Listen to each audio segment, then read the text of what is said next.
the Union Budget 2024-25 and the Budget of Union Territory of Jammu and Kashmir 2024-25 to be discussed together. I call upon former Finance Minister Sri P. Chidambaram to raise the discussion. Mr. Chidambaram.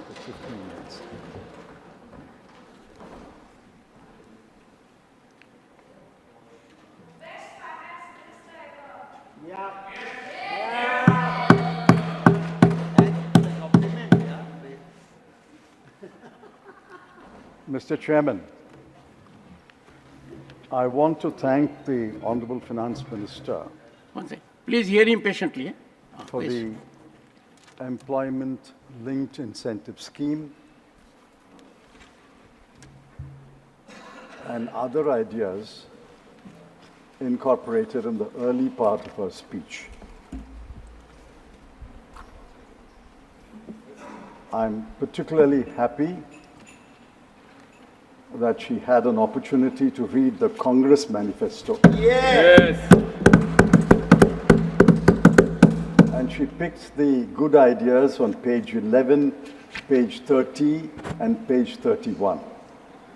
I would respectfully urge my honorable friends in the Treasury benches to read the Congress manifesto so that in your party, especially the External Affairs Minister, in your party meetings, you can persuade the Honorable Prime Minister and the Honorable Finance Minister to take some more ideas from our manifesto. We'll be very, very happy to support you if you take those ideas. Copying is not prohibited in this House. In fact, copying is encouraged, copying is rewarded in this One House. second. If you'll address the chair, it will give a soothing feeling to me also. And that will be more appropriate, Mr. Chidambaram. Copying is encouraged and copying is rewarded in this House. So please copy a little more. Sir, I have 4 major themes, and I think I should be able to complete my submissions on each theme in about 4 or 5 minutes. The first is jobs. Unemployment is the biggest challenge. The Center for Monitoring Indian Economy has estimated all India unemployment rate in June 2024 as 9.2%. It may have come down. Now, earlier there was a production-linked incentive. When you introduce the employment-linked incentive, it must be for some reason. And I suspect the reason was that the production-linked incentive scheme did not create the kind of jobs that you wanted to create. So will the Honorable Finance Minister tell this House what is the outcome of the PLI? Once we know the outcome of the PLI, we can look ahead to what can be expected of the ELI. In fact, from paragraphs 20, 21, and 22, read with paragraph 51 of her speech, neither I nor any of my learned colleagues are able to get a whole picture of the ELI. It seems to us that paragraph 20 talks about the same target industries like paragraph 21, and paragraph 21 talks about the same target industries as paragraph 22. But in paragraph 51, we were suddenly let down when you said only 500 industries are selected. The numbers don't gel, the numbers don't match. Anyway, you have a ELI. It's an interesting idea, but it does not inspire confidence. And let me go on record to say it does not inspire confidence that you will be able to place 290 lakh people under the ELI that you have described. It should not turn out to be another election jumla like your 2 crore jobs.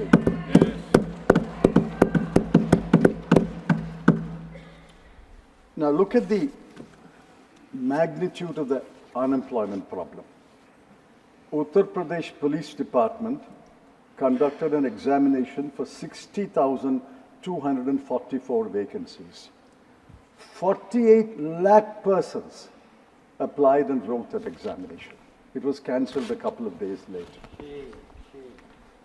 Air India wanted to fill 2,216 vacancies of handymen to do diverse jobs like repair and maintenance. 25,000 people thronged Mumbai airport for a walk-in interview, and the police had been called to restore law and order. A private company in Gujarat sought to fill 5 positions. 1,000 persons barged into that company. Madhya Pradesh advertised 15 low-skilled government jobs. 11,000 applications were received. Among them were postgraduates, engineers, MBAs, and I'm sad to say, even one of them who had just written an examination to be a judge in the Madhya Pradesh High Court. The best illustration is by the Staff Selection Commission. There are staff selection commissions at the center and the states. Uttar Pradesh conducted an examination for 7,500 posts. 24,74,030 people applied for those jobs. And yet, the RBI, about 2-3 weeks ago, said, there is no jobs crisis in India. Exact words, no jobs crisis in India. Why didn't anyone from the minister or any officer stand up and say, we reject this statement. RBI is supposed to be cautious, conservative, and neutral. But you're cautious, you're conservative, and you're not neutral at all. Yes. Yes. I suggest, sir, that unemployment be taken seriously, and we will wait for the outcome of your ELI scheme. It is an interesting scheme. At the moment, I'm not impressed. I'm not convinced. The outcome alone will judge whether your intentions are good, whether you really want to tackle unemployment. Sir, the second broad subject is inflation. The Honorable Finance Minister, in paragraph 3 of her speech, dismissed the subject in 10 words. And I'm not exaggerating. Please go through the speech. Exactly 10 words. Is inflation such a trivial subject? You can deal with it casually and dismiss it in 10 words? WPI inflation is 3.4%. CPI inflation is 5.1%. Food inflation is 9.4%. This is data collected where you can collect data, mostly along towns and villages abutting the national highway, at best the state highway, at best the district highway. But go into the hinterland of India. Go into the KBK districts of Odisha. Go into the interiors of Dharmapuri or Ramanathapuram. The inflation is much higher than your 3.4% or 5.1% or 9.4%. And the chief economic advisor, who may be cautious, conservative, he has a degree of autonomy which no other officer of the government of India has, he said in his economic survey, quote, India's inflation continues to be low, stable, and moving towards the 4% target. It's been moving for the last 4 years. When will it arrive at the 4% target? Is inflation low? Is it stable? No. Is it moving towards the 4% target? No. If it is moving towards the 4% target, why has the RBI not revised downward the bank rate fixed in June 2023? Yes. Yes. This is the 13th month of a 6.5% bank rate. Bank rate is the good measure of where inflation is moving. If inflation is moving towards the 4% target, 4% is, the target is actually 4 plus or minus 2. It's not 4%. Assuming that 4% is the target, why is the RBI keeping the bank rate at 6.5% for the last 13 months? Why is the MPC, the Monetary Policy Committee, not willing to revise it downwards? And I think what the Chief Economic Advisor said in his economic survey is injury, and the Honorable Finance Minister dismissing the subject in 10 words is adding insult to injury. Inflation is a humiliating situation because every family is hit by inflation.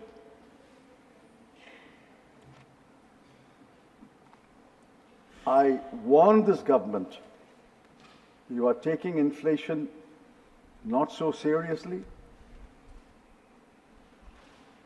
The last set of by-elections punished you. You will not agree. But I think the last set of by-elections were out of 13 seats, 10 seats were won by the India bloc. Yeah. These are punishment, a warning administered to you. And if you don't take inflation seriously, you will be punished more. If you want to suffer the punishment, you're welcome to suffer the punishment. And in this situation, you claim that the growth was last year 8.2%.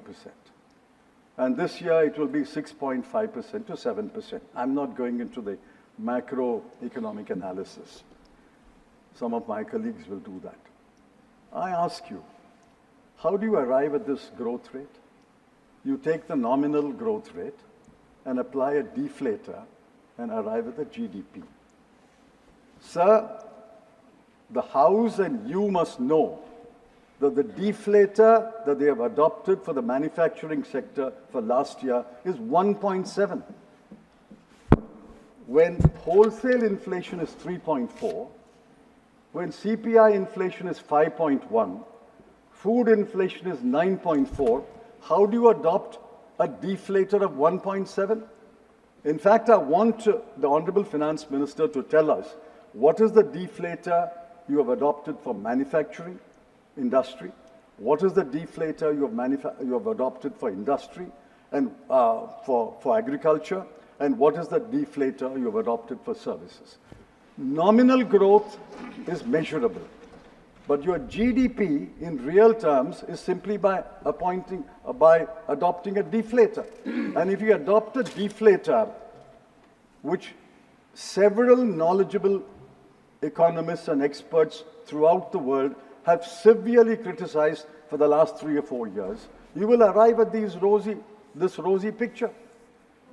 You will adopt a deflator less than 1.7, you would not have arrived at 8.2, you would have arrived at 9.2.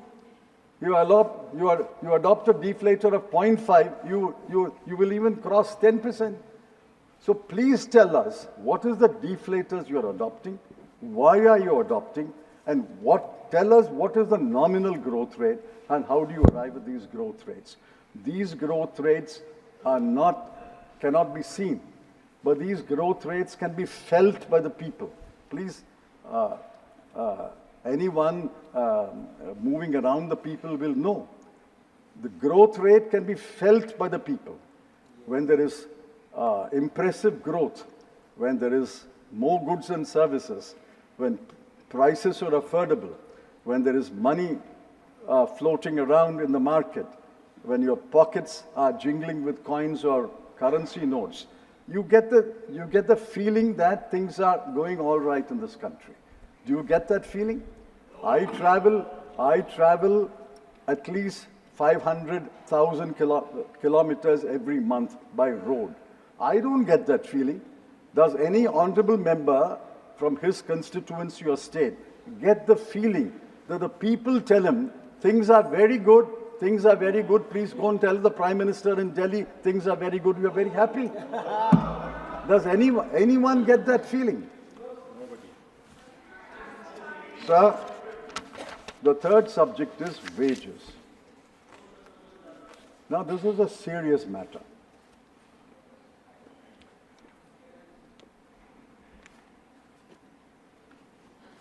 The Honorable Finance Minister said, I have given relief.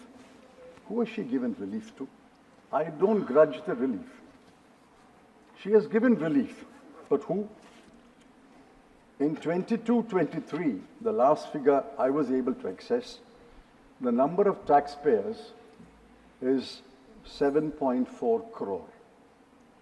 It may have increased to 8.5 crore. Out of that, 65% have zero tax liability. They file a return, but no tax. Assuming that the 60% remains constant, of say 8 crore or 9 crore taxpayers today, 5.5 to 6 crore will be zero tax liability. You have given relief to people who move to the new tax regime. The new tax regime, I've seen various calculations. Each paper has got a calculation. I have a chartered accountant who's given me a calculation from Gujarat, and he is very knowledgeable. He says that the relief given is between 9,651 rupees to 17,651 rupees. To whom? To this 2 to 3 crore people. India does not consist only of these 2 to 3 crore people. There are 142 crore in this country. Out of 142 crore, let's assume you have given relief to 2 to 3 crore people. What about the rest? Do you know the conditions of the rest? Your household consumption expenditure survey of the government of India counted that the bottom 50%,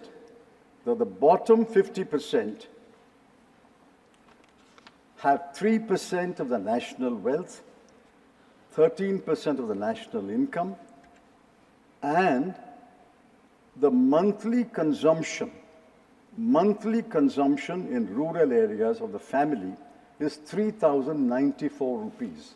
Multiplied by 12, you will arrive at about 37,000 rupees a year. In urban areas, it's 4,963 rupees. Multiplied by 12, you get 60,000 rupees. So we have 50% of the population, monthly consumption expenditure, 50% is 71 crore, have a monthly consumption expenditure of between 36,000 rupees to 50,000 rupees. Are they rich or poor? This is the bottom 50, below the median. You go down to the bottom 20, go down to the bottom 10, they are even poorer. What is the relief for them? And the Niti Aayog chief executive officer says, India has virtually abolished poverty. Poverty cannot be more than 5%. Poverty cannot be more than 5% when you're talking about 71 crore people. 71 crore people, thankfully, is not 5%. Then India's population will be 1,400 crore. India's population is 142 crore. One half is 71. They are below the 171 crore. They are below the median, and this is the median income. Sir, I asked the Honorable Finance Minister, what is the relief given to them? Do you know that Most of them are daily labor. 30 crore daily labor in this country. The others are irregular jobs. The regular jobs are only for about 17 to 25% of this country. All the rest are in irregular jobs or in daily labor. What is the relief given to them? In the World Hunger Index of 125 countries, we are 111.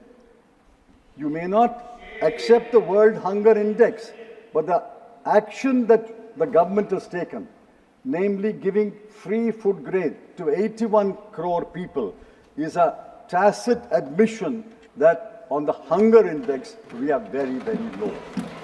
Forget the hunger index. 81 crore people, your own action shows that people cannot afford food.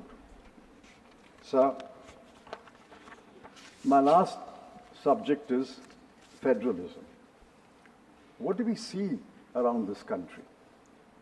All India service officers defy the directions and orders of the Council of Ministers of an elected government in Delhi. Funds are withheld from Kerala and West Bengal on one pretext or other. Borrowing limits of non-BJP states governments have been slashed. Tamil Nadu has been denied disaster relief assistance. I ask, why does the UPSC have to play a role in the appointment of the DGP of the state? Why should a state government not appoint the Vice Chancellor of state universities? And how did this government treat Andhra Pradesh and Bihar and Odisha before April? The same demand is there. The same Andhra Pradesh Reorganization Act is there. It was there. The Chief Minister was a different person. The same act, for 10 years, how did you treat them? For 10 years, how did you treat Bihar? When a leader wears one cap, you treat him one way. When he changes that cap and he wears another cap, you treat him another way. I don't grudge at all you're giving relief to Andhra Pradesh or Bihar. But what about the other states? We are a federal country. This is the death knell of federalism. If you pick and choose among states, you are the Union of India. You are the union government. You are the government of all the states. You cannot pick and choose one state and deny relief to another state. So finally, I thought the Honorable Finance Minister loved Tamil. I missed her quotes from either Thiruvalluvar or any other classic literature. Maybe she didn't have time to quote from a classic poet in Telugu or in Bhojpuri. Maybe she will in course of time. I want her to remember that she was born in Madurai. She had a schooling in Viluppuram and she had a college in Tiruchirappalli. And it is very painful, as the Chief Minister of Tamil Nadu pointed out, that not in one place in her 60-page speech did she mention the word Tamil Nadu or Tamil. I'm not saying mention only Tamil Nadu. Mention all states. Or mention all the states grouped together.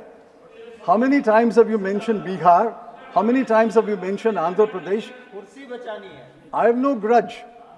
But please remember that there are other states in India, other states of people, other states elect other governments, they vote against you. Please remember that. Finally, sir, I have 1 minute.